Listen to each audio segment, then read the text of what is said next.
રાજકોટની વાત કરીએ તો રાજકોટમાં જયરામ પટેલના રાજીનામાની માંગણી કરવામાં આવી છે। રાજકોટથી હાલ આ મહત્વના સમાચાર મળ્યા છે, જેમાં પાટીદાર યુવાનોએ રાજીનામાની માંગણી કરી છે। સીએમની ઉપસ્થિતિમાં યોજાનાર છે કાર્યક્રમ, ત્યારે આ કાર્યક્રમમાં જયરામ પટેલ નહીં રહે હાજર। અનિવાર્ય સંજોગોને લઈને જયરામ હાજર નહીં રહે તેવી વિગતો સામે આવે છે। પાટીદાર સમાજના યુવાનોએ રાજીનામાની માંગ કરી છે। નકલી ટોલ નાકામાં જયરામના દીકરાનું ખુલ્યું છે નામ। એક વ્યક્તિને કારણે સમાજ બદનામ ન થવો જોઈએ।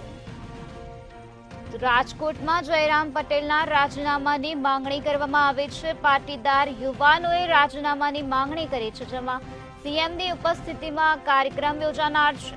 તો અનિવાર્ય સંજોગોને લઈને જયરામ હાજર નહીં રહે તેવા સમાચાર સામે આવ્યા છે, ત્યારે પાટીદાર સમાજના યુવાનોએ જયરામ પટેલના રાજીનામાની માંગણી કરી છે।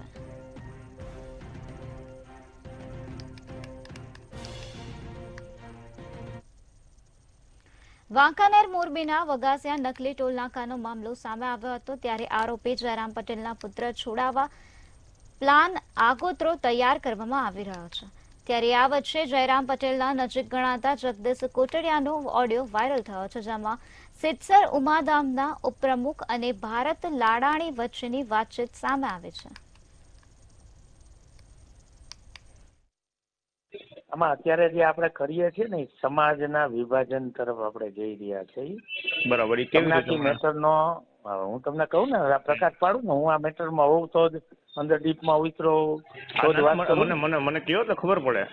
અત્યારે દાખલા તરીકે જયરામ બાપાનો ઇસ્યુ છે, બરોબર છે? બરાબર તો જયરામ બાપાના ઇસ્યુમાં આજે જ લગભગ એનું ફાઇનલ પૂરું થઈ જાય, હમણાં 2-3 દિવસમાં એને એગ્રીમેન્ટ એનું કેસ જ નીકળી જવાનું। એને તો ભાડે આપેલી જગ્યા છે, બરાબર। તમે કોઈને મકાન ભાડે આપ્યું હોય અને એ ગેરકાનૂની પ્રવૃત્તિ કરે તો એમાં મકાન માલિકને કેવી રીતે ખબર પડે? બરાબર છે।